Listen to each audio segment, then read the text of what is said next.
കർത്താവിൻ്റെ പരിശുദ്ധമായ നാമം വാഴ്ത്തപ്പെടുമാറാകട്ടെ. അനുഗ്രഹിക്കപ്പെട്ടതായ ഈ നല്ല പ്രഭാതത്തിനായി ദൈവത്തിന് സ്തോത്രം ചെയ്യുന്നു. സ്വർഗത്തിലെ ദൈവം സകല ആത്മീയ അനുഗ്രഹത്താലും ഭൗതിക നന്മകളാലും ഇന്ന് പകലക്കാലം നമ്മളെ ഓരോരുത്തരെയും നിറയ്ക്കട്ടെ, നടത്തട്ടെ എന്ന് ആത്മാർത്ഥമായി ഞാൻ പ്രാർത്ഥിക്കുന്നു. ഇന്ന് പകലക്കാലത്തെ വചന ചിന്തയ്ക്ക് മുൻപായിട്ട് ഞാനൊരു ചെറിയ സംഭവം ഷെയർ ചെയ്തിട്ട് ഞാൻ ദൈവവചന ചിന്തയിലേക്ക് കടപ്പാനായിട്ട് ആഗ്രഹിക്കുകയാണ്. ഒരു ദൈവദാസൻ്റെ ജീവിതത്തിൽ നടന്ന ഒരു സംഭവമാണ്. അദ്ദേഹം കേരളത്തിൽ നിന്ന് സുവിശേഷ വേലയ്ക്ക് വേണ്ടിയിട്ട് ദൈവ ആലോചന പ്രകാരം കടന്നു പോകുവാനായിട്ടിടയായി.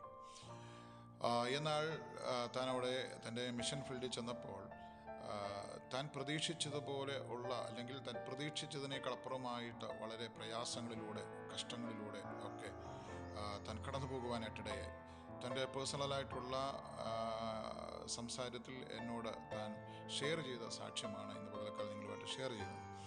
അങ്ങനെ വളരെ പ്രതികൂലമായ സാഹചര്യത്തിൽ കടന്നുപോയി ഒരു തരത്തിലും മുന്നോട്ട് പോകുവാൻ പറ്റാത്ത ഒരു സിറ്റുവേഷൻ വന്നപ്പോൾ താൻ തൻ്റെ ഭാര്യയോട് തൻ്റെ അവസ്ഥകൾ കാര്യങ്ങളൊക്കെ പറഞ്ഞ് അവർ തിരിച്ച് കേരളത്തിലോട്ട് പോകുവാനായിട്ട് തീരുമാനമെടുത്തു.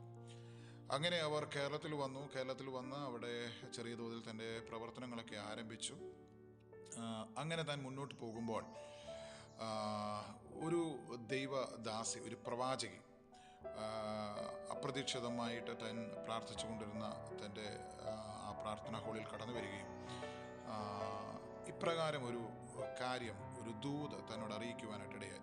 അത് എന്താണെന്ന് ചോദിച്ചു കഴിഞ്ഞാൽ, ദൈവദാസനെ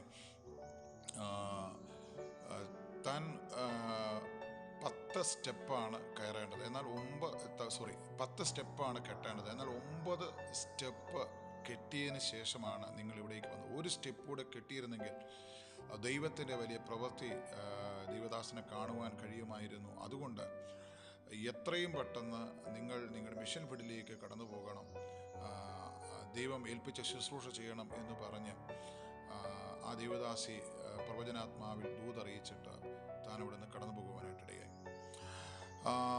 ആ ദൈവാലോചനയ്ക്ക് കീഴ്പ്പെട്ടുകൊണ്ട് താൻ അനുഭവിച്ച എല്ലാ പ്രയാസങ്ങളെയും കഷ്ടങ്ങളെയും ഒക്കെ മറന്നുകൊണ്ട് വിശ്വാസത്താൽ താൻ നിറഞ്ഞ ആ മിഷൻ ഫീൽഡിലേക്ക് കടന്നുപോയി ചില നാളുകൾക്ക് ശേഷം പ്രിയപ്പെട്ടവരെ, ആ ദൈവദാസൻ്റെ പ്രവർത്തനങ്ങൾ ദൈവം അനുഗ്രഹിപ്പാനായിട്ടിടയായി.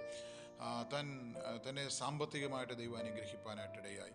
അനേക രാജ്യങ്ങളിൽ യാത്ര ചെയ്യുവാനായിട്ട് കർത്താവിൻ്റെ ദാസന് ദൈവം കൃപ ചെയ്യുവാനായിട്ടിടയായി.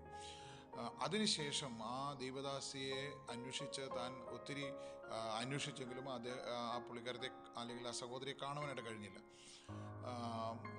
തീർച്ചയായിട്ടും അദ്ദേഹം എന്നോട് പറഞ്ഞൊരു കാര്യം, ദൂതൻ എൻ്റെ അടുത്ത് വന്ന് സംസാരിച്ചതോടെ ഞാൻ വിശ്വസിക്കുകയാണ് എന്ന് അദ്ദേഹം എൻ്റെ അടുത്ത് പറയുവാനായിട്ടിടയായി. നോക്കുകയും പലപ്പോഴും നമ്മുടെ ജീവിതത്തിൽ ഇങ്ങനെയാണ്. നമ്മൾ വളരെ കഷ്ടതയിലൂടെയും പ്രയാസത്തിലൂടെ ഒക്കെ കടന്നു പോകുമ്പോൾ മതി കർത്താവേ എന്ന് പറഞ്ഞുകൊണ്ട് നിരാശപ്പെട്ട് നമ്മൾ വളരെ ഭാരത്തോടെ ആയിരിക്കുന്ന സന്ദർഭങ്ങളുണ്ട്. പലതും നമ്മൾ വേണ്ട എന്ന് വെക്കുന്ന ഒരനുഭവമുണ്ട്. എന്നാൽ പരിശുദ്ധാത്മാവ് ഇന്ന് പകലക്കാലം നമ്മളോട് പറയുന്നൊരു കാര്യം, നമ്മൾ ദൈവത്തിൻ്റെ സമയത്തിന് വേണ്ടി കാത്തിരിക്കുവാൻ, ദൈവപ്രവൃത്തിക്ക് വേണ്ടി കാത്തിരിക്കുവാൻ നമ്മൾ തയ്യാറായി കഴിഞ്ഞാൽ തീർച്ചയായിട്ടും തക്ക സമയത്ത് നമ്മളെ കർത്താവ് അനുഗ്രഹിപ്പാനായിട്ടിടയാകും.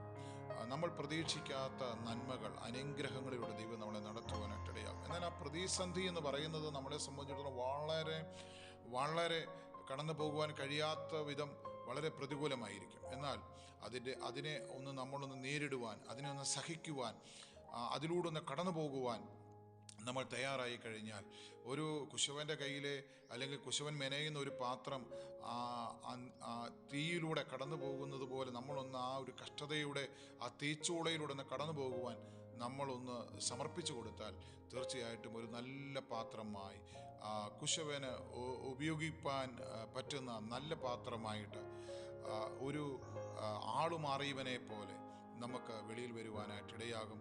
കർത്താവ് നമ്മളെ ഉപയോഗിപ്പാനായിട്ടിടയാകും. പത്രോസിൻ്റെ ലേഖനം നമ്മൾ വായിക്കുമ്പോൾ 1 പത്രോസ് 5-ാം അധ്യായം അതിൻ്റെ 6-ാമത്തെ വാക്യം ഇപ്രകാരം കാണുന്നു: അതുകൊണ്ട് അവൻ തക്ക സമയത്ത് ഉയർത്തുവാൻ ദൈവത്തിൻ്റെ ബലമുള്ള കൈക്കീഴ് നിങ്ങൾ താണിരിക്കുവിൻ. നോക്കിക്കേ, പത്രോസ് ദൈവമക്കളോട് പറയുന്ന ഒരു ആഴമേറിയ ദൂതാണ്. എന്താണെന്നറിയാമോ? ദൈവം നമ്മളെ തക്ക സമയത്ത് ഉയർത്തേണ്ടതിന് ദൈവത്തിൻ്റെ ബലമുള്ള കൈക്കീഴ് നിങ്ങൾ താണിരിക്കുവിൻ.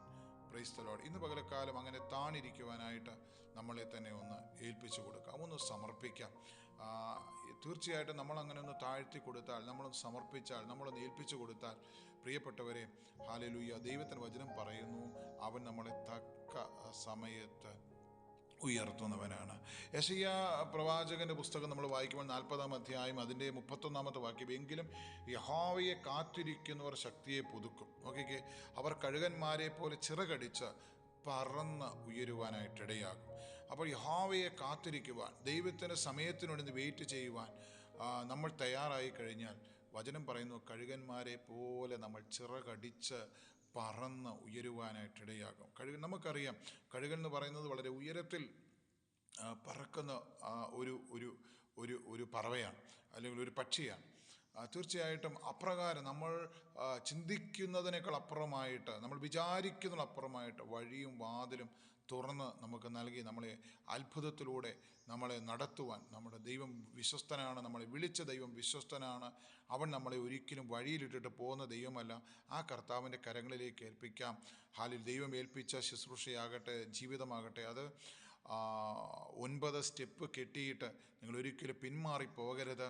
ആമേൻ. 10 സ്റ്റെപ്പ് കെട്ടുവാൻ ദൈവം ഏൽപ്പിച്ചിട്ടുണ്ടെങ്കിൽ സഹിഷ്ണുതയോടെ, ക്ഷമയോടെ, സന്തോഷത്തോടെ, വിശ്വസ്തയോടെ നമുക്ക് ദൈവം ഏൽപ്പിച്ച കാര്യങ്ങൾ ചെയ്യാൻ, ദൈവം ഏൽപ്പിച്ച കാര്യങ്ങൾ വിശ്വസ്തരായിരിക്കാം. തീർച്ചയായിട്ടും ദൈവം നമ്മളെ തക്ക സമയത്ത് ഉയർത്തുവാനായിട്ടിടയാകും. ഈ വചനങ്ങളാൽ ദൈവം നമ്മളെ എല്ലാവരെയും ധാരാളമായിട്ട് അനുഗ്രഹിക്കുമാറാകട്ടെ.